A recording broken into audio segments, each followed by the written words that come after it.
everyone, welcome back to the channel. Jonathan here, your host at QuickBird Gaming. Thank you for tuning in for another episode of QuickBird News. I really appreciate it.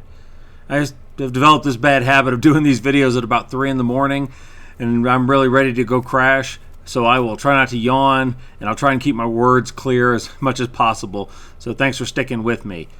So for this week, we are looking for news from Sunday 2 February to Saturday 8 February. And since we got lots to talk about, and I'm ready to go to sleep, let's get into this. The first thing I'd like to touch on is this article from Video Games Chronicle from Thursday 6 February. It says Grand Theft Auto 6 is on track to release in fall of 2025 according to Take-Two. And you scroll down the article, during their investor presentation discussing its Q3 earnings for the financial year 2025, the publisher confirmed the game is still launching in fall of calendar year 2025. So sometime this fall, GTA 6 is on track to be released. So they have not delayed it as of right now, and they're still looking at the fall release for this. And this is not anything new really in terms of news. But because of the absolute just juggernaut that the GTA franchise is, the fact that this is probably going to be the most anticipated game release of this year, certainly of this year and probably of the last couple of years, 5 years or so, this is going to be the most anticipated thing that has come out. So I know there's a lot of eyes on it, and I know a lot of people are interested. So as of right now, still on track. And it's kind of interesting looking at the discussion around this, and they even touch on this down here. Take-Two hasn't given more concrete releases for either game, the other game being Borderlands 4, which may prove frustrating for other publishers who are reportedly deciding not to nail down release dates for their own product so as not to clash with the release of Grand Theft Auto 6. Yeah, in fact, I think EA has been kind of coy about their release date for the next Battlefield game, and I've talked about even pushing it off into the first part of 2026 because they don't want to be anywhere near this release, which is understandable.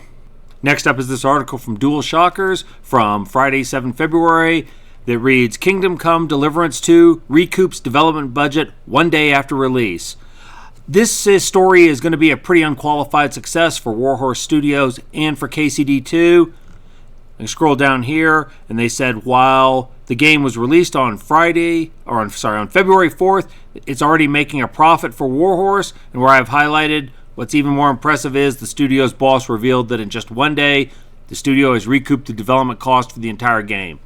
They've already moved 1 million units. You go over to the Steam database, and they are hitting about it's only 4 days after release, but they're still hitting a concurrent player peak of almost 250,000 players. It's clocking in at about almost 90% a positive rating. So again, I would say this is a pretty unqualified success. It's a good sign for Warhorse. It's good for the players that are enjoying the game. With all the games that bomb and don't do well, it's nice to see one that the player base is really enjoying, and they're responding positively to the studio. So a good news story for KCD2 and for Warhorse. Next we have this IGN article published on Wednesday 5 February that reads, the headline reads, Steam now warns you if an early access game hasn't seen any recent updates. And apparently what Steam has started doing is they have started, when you look at a game on the store that says it's an early access game, in other words, the company is still working on it, they have started adding a note that reads, let's see if I can blow it up here, says it's the yellow text in the middle. Note, the last update made by the developers was over 18 months ago. The information and timeline described by the developers here may no longer be up to date. So in other words, what Steam is doing is if an early access title, or something that's listed as early access, has not had any significant movement in some time, they will notify you to let you know that it's potentially not being developed or has been abandoned. It doesn't seem to be flawless. There in the IGN article, it says that a game with recent updates still had the tag on its page, and so they are still trying to work out, I think, some of the kinks here. It's not a surefire thing, but it's one more notification that lets you know that perhaps a game is no longer being worked on. I'm not a no questions asked Steam defender. I don't think everything they do is correct, and I've had some questions over things they've done in the past. But I will say that in general, they are a more consumer-friendly platform than a lot of other options out there. So this just seems to me like one more way they're trying to notify gamers of potentially what they're getting into when they're looking at a game. Next up is this article from Eurogamer, published on Friday, 7 February. The headline reads, Wonder Woman game reportedly, quote, still years away from release, unquote, if it ever launches at all. Now, this is a really good case study in how games get caught in development hell, their production budgets bloat, and they just end up costing studios a lot of money because of a lack of clear direction. This is a good article. It summarizes a lot of things from a Bloomberg article, which is behind a subscription wall. So I'll link this article down below. I recommend going and reading this whole thing. I'll try not to read verbatim from the entire article, just pick out a few points here. But realistically, according to a new report by Bloomberg's Jason Schreier detailing the behind-the-scenes turmoil caused by a culture of ineffectual trend chasing and wasted development time at Warner Brothers during the tenure of outgoing President David Haddad, a period said to have lacked a strong, cohesive vision. Well, that's pretty damning. And pretty accurate, really, because if you think about what's going on with Warner Brothers the last couple of years, Warner Brothers games, it's not been good. They had Hogwarts Legacy about 2 years ago, which sold really well, was really well received by the player base, if not the critics.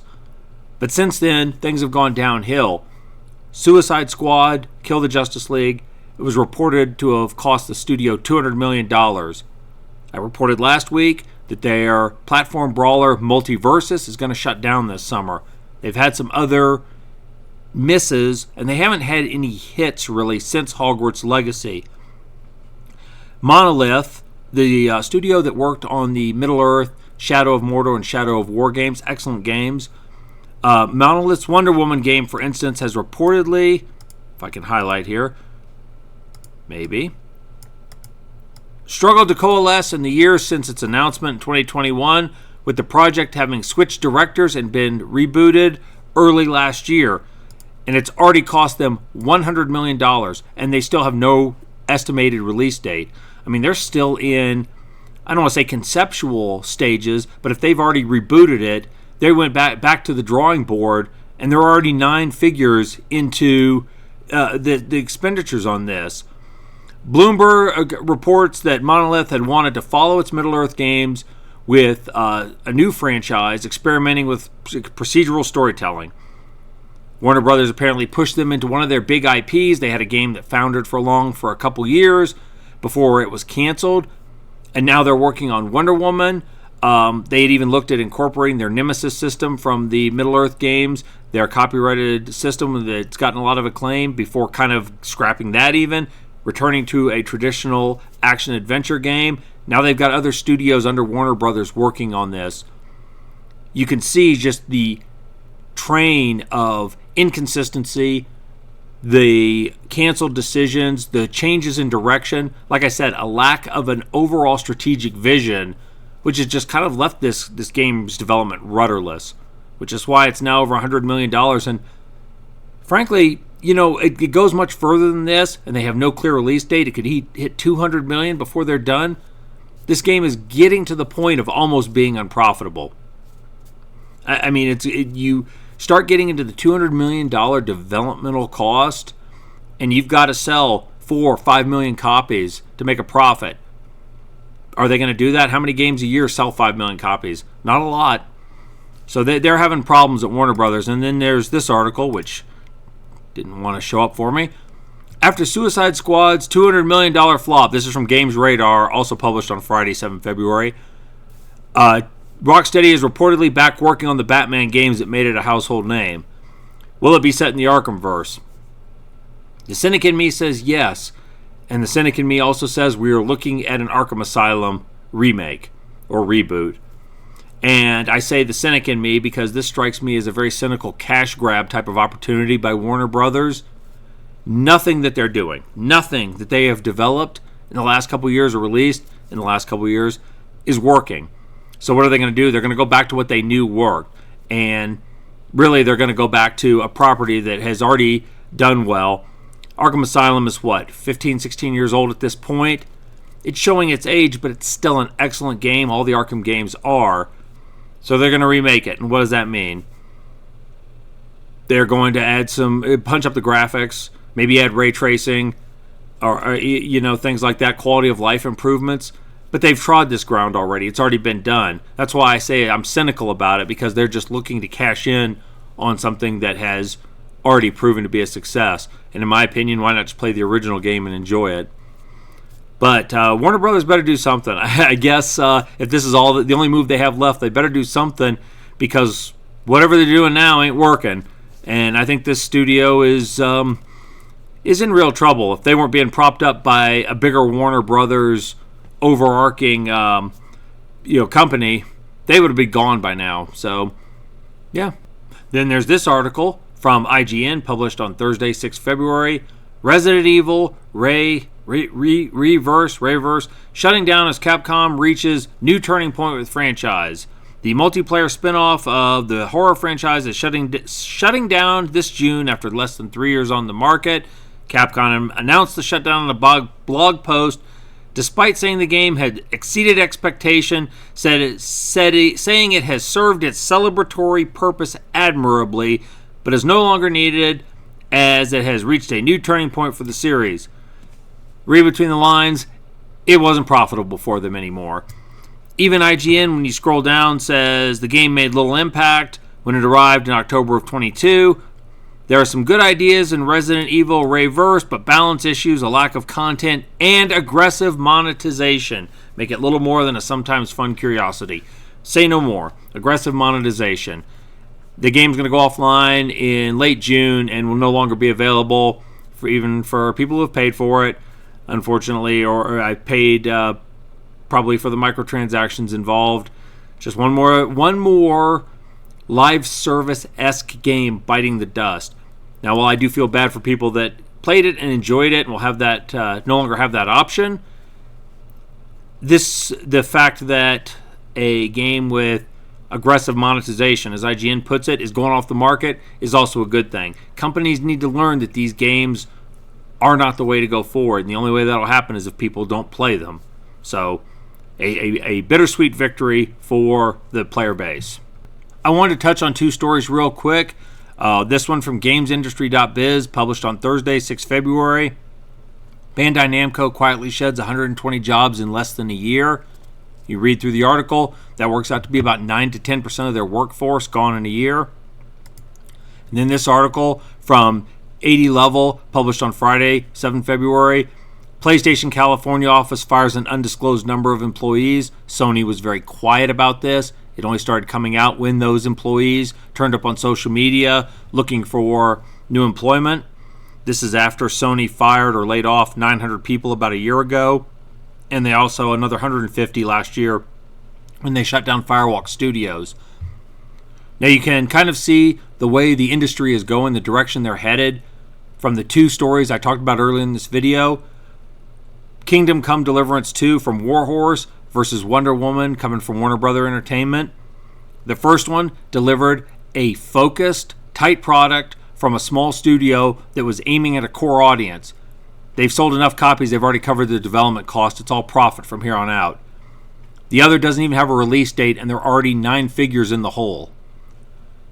As long as these companies have all this excess overhead, all this extra personnel, all these long development trains with no product in sight, they're going to continue to lose money and lay people off until they get leaner and meaner and start focusing on their core product. It's just the reality of the situation, so I do not see these layoffs slowing down anytime in the near future. You know, it's kind of like the saying, you can ignore reality, but you can't ignore the consequences of ignoring reality. Companies like Sony and Bandai have been ignoring the reality of their situation for too long, and those chickens come home to roost.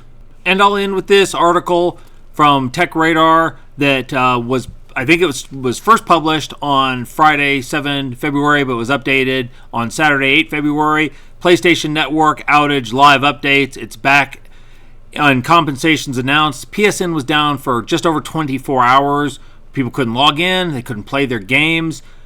They got it back online after that full 24 hours. PlayStation and Sony have said they will compensate people with 5 days of free service for the outage. Okay, This is exactly why I am so against Sony putting PlayStation Network account requirements on their PC games, their ports they put over, for just this reason. Because there's no, when their network goes down, you can't play their games. And I'm not even on a PlayStation. It's ridiculous. This happened in 2011, and PSN was offline for 23 days. This is exactly why. So, get it together, Sony. You could do better than this, I think. Alright, folks, I'm going to leave this video here. I can tell as these stories were going, I was getting crabbier towards the end of it, so it's definitely time for me to go to bed.